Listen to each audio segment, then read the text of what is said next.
Hello, hi everyone. I'm back with another video on conditions and warranty as promised.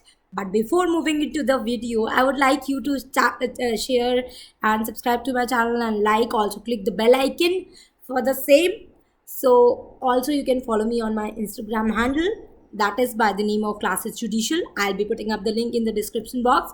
Please go and find the link and do follow me for more updates, with which I'll be coming up in my live sessions also. So let's move and jump further into the video without any further ado. So condition and warranty के बारे में बात करते हैं. इससे पहले मैंने और वीडियो बनाई हुई है जिसमें मैंने सेल्स ऑफ गुड्स एक्ट का ब्रीफ क्रक्स डिस्कस किया है, स्टार्टिंग की है, प्रेम्बल क्या होता है, सेक्शंस क्या, जो इंपॉर्टेंट सेक्शंस है वो बताए हैं, कॉन्ट्रैक्ट ऑफ सेल क्या होता है, एग्रीमेंट टू सेल क्या होता है, इनके बीच में क्या डिफरेंस होता है ये भी बता दिया है. If you have not watched my videos, I'll be putting up the link for all those videos in the description box. Please go and find the link and watch the videos. Thank you. देखो condition क्या होता है. Contract of cell के अंदर है ना बहुत सारी टर्म्स और कंडीशंस हो सकती हैं, और जो वो स्टिपुलेशंस होती हैं उनको हम कंडीशन भी कह सकते हैं और वारंटी भी कह सकते हैं. सेक्शन 12(1) ये बात करता है. सेक्शन 12(2) क्या बोलता है? सेक्शन 12(2) कुछ नहीं बोलता है, वो सिर्फ कंडीशन क्या होती है इसको डिफाइन करता है. कंडीशन क्या होती है? If a stipulation which forms the very basis और is the essence of the contract it would be termed as a condition. Condition क्या होती है ये डिफाइन करता है 12(2). अब आ जाओ 12(3) के ऊपर. 12(3) क्या कहता है? वारंटी क्या होती है? समझना बहुत ज़रूरी है कि कंडीशन क्या होती है, वारंटी क्या होती है. एग्जांपल के थ्रू हालांकि मैं बताऊंगी अभी आगे वीडियो में, लेकिन उससे पहले मैं एक ब्रीफ बैरक में क्या है वो बता रही हूँ. सो 12(3) में वारंटी के बारे में बात करता है. तो वारंटी क्या होती है? It is an stipulation which is collateral to the contract. It is not the essence of the contract. वो very basis of the contract नहीं होता है. It is just the collateral to the contract. हो सकता है कि वो collateral हो to the main purpose of the contract. So we would term it as a warranty according to the barrack.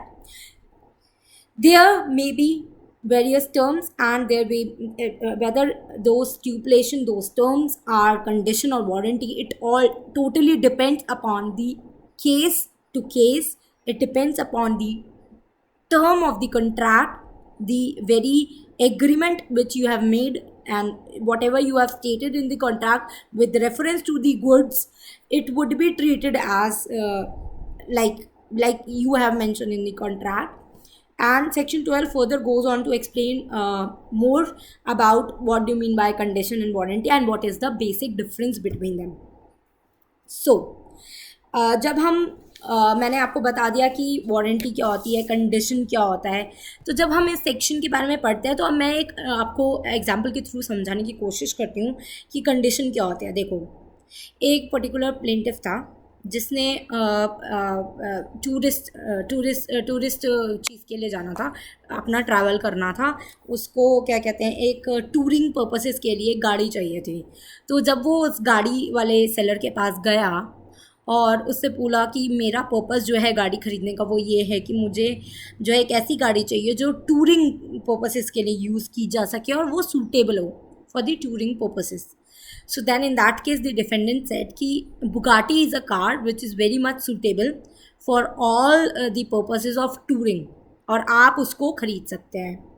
On those opinion जो plaintiff था, क्योंकि plaintiff को उसकी नॉलेज नहीं थी, गाड़ियों की नॉलेज नहीं थी, और जो डिफेंडेंट था उसको नॉलेज, क्योंकि उसका काम ही वही था तो उसको नॉलेज थी. तो then in that case he trusted him and bought a Bugatti which turned out not to be suitable for the purposes of touring.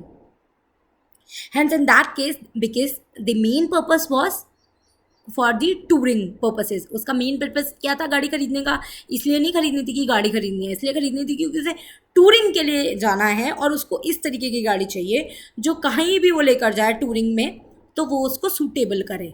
लेकिन क्या हुआ, जो मेन कंडीशन थी वो ब्रेक हो गई. In this case it can be said that he can reject the particular car and he can get the refund of the price he has paid. So this was a case relating to conditions. This was an example which would make you clearly understand what is meant by the word condition. Condition क्या होती है?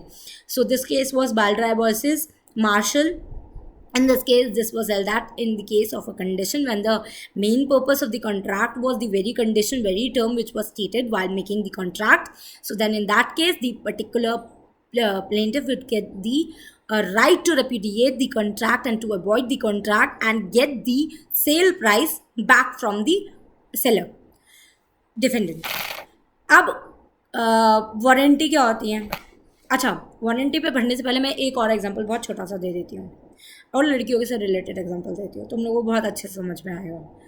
तो वो example ये है कि मान लो आपको किसी शादी में जाना है और वो आपको 10 तारीख को जाना है, ठीक है? आपको शादी में जाना है और आपको 10 तारीख को जाना है। आप अपने डिज़ाइनर के पास गए, आपने बोला कि मुझे रेड कलर का गाउन डिज़ाइन कर दो और मुझे वो रेड कलर का गाउन 10 तारीख को मॉर्निंग 10 बजे तक चाहिए। आपने बोला उसको कि मेरा डिज़ाइनर गाउन बना दो, रेड कलर का होना चाहिए, ये चीज़ें होनी चाहिए और वो मुझे इसलिए चाहिए 10 तारीख की सुबह 10 बजे क्योंकि मुझे उसे पहन के शादी में जाना है, शादी की थीम है। अब क्या हुआ, जो डिज़ाइनर था उसने वो गाउन आपको 11 तारीख को डिलीवर किया, 11 तारीख की सुबह डिलीवर किया, उसने 10 तारीख को डिलीवर नहीं किया। So now in this case you can get the right to repudiate the contract, to avoid the contract and to get the refund of whatever amount you have submitted to particular seller, ठीक है? Goods हुआ, वो goods हुआ, वो future good था, existing good नहीं था, ठीक है? आपने स्ट्यूपुलेट किया टाइम। स्ट्यूपुलेशन भी दो तरीके की होती है, टाइम की होती है और आपकी जो कंडीशन ऑफ वारंटी होती है, टर्म्स होती है, उस तरीके की होती है। टाइम में भी दो तरीके की कंडीशन, दो तरीके के टाइप्स होते हैं स्ट्यूपुलेशन के अंदर। टाइम में एक तो टाइम कि आपका performance of the contract of terms of the contract किस टाइम पे परफॉर्म होगा, एक वो कि वो किस टाइम पे कंक्लूड माना जाएगा। दो तरीके के टाइम की स्ट्यूपुलेशंस होती है, वो सेक्शन 11 डील करता है, उस पर भी मैं भी जाऊँगी। तो उसने डिज़ाइन नहीं करके दी, तो then you get the right to repudiate the contract and get the money back, whatever money you have submitted, maybe 500 rupees, maybe 2000 rupees, maybe 10,000 rupees, whatever it is.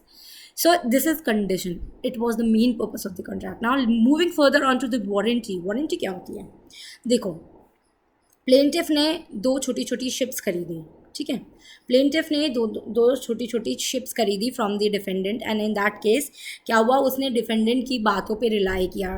उसको था कि कम से कम 500 टन तक का सामान वो ढो सकें शिप्स। तो जो डिफेंडेंट था उसने ये बोला कि हाँ ये तो बड़े आराम से 500 टन तक का सामान ढो लेगा।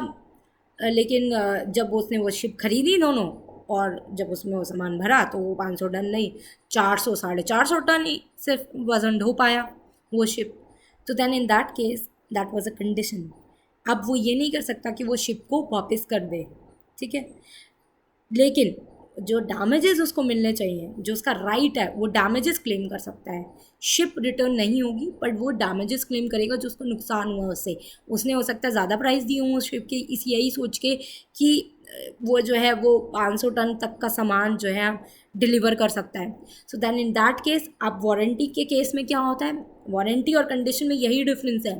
कंडीशन के अंदर आपको अगर वो कंडीशन मेन पर्पस है, एसेंसी कॉन्ट्रैक्ट का वो कंडीशन है, तो कॉन्ट्रैक्ट जब एसेंसी नहीं रहा तो कॉन्ट्रैक्ट क्या हुआ, तो कॉन्ट्रैक्ट को अवॉइड किया जा सकता है। बट वारंटी के अंदर ऐसा नहीं होता क्योंकि वारंटी के अंदर वो जो टर्म्स होती हैं, वो जो कंडीशंस होती हैं, it is collateral to the contract. So warranty के अंदर आप डैमेजेस क्लेम कर सकते हो but you do not get the right to repudiate the contract. But in the case of a condition, you get the right to repudiate or avoid the contract as well as to claim the damages, as well as you can get the whole amount of money which you have submitted, refund हो जाएगा आपको वो पैसा, ठीक है? Condition warranty ख़त्म, यहीं पे कंडीशन वारंटी जो है ख़त्म होता है। इसके आगे स्ट्यूपुलेशन होती हैं। स्ट्यूपुलेशन दो तरीके की होती है, मैंने अभी थोड़ी देर पहले आपको बताया। स्ट्यूपुलेशन पेमेंट ऑफ टाइम को लेकर के होती है, स्ट्यूपुलेशन परफॉर्मेंस ऑफ टाइम को लेकर कि किस टाइम पे आप परफॉर्म करेंगे कंडीशन की को। जो stipulation payment of time of payment को लेकर के होती है वो उसमें जो है एक्ट साइलेंट नहीं है, उसमें ये कहता है कि जो टाइम दिया हुआ है उसी टाइम के अंदर करना चाहिए। लेकिन अगर कोई भी टाइम मेंशन नहीं किया गया है तो then in that case reasonable time would be the time to pay all the money of the contract of sale. अब टाइम ऑफ परफॉर्मेंस के ऊपर जो है वो साइलेंट है एक्ट, तो उस पर वो डिपेंड करता है on the condition to condition. So with this, I am going to end this video, and I hope you liked the video and got all the concept clear. In the coming up of a video, I'll be discussing section 14, 15, 16, 17 and further description wala section. So till then, please stay tuned and connected. Bye bye.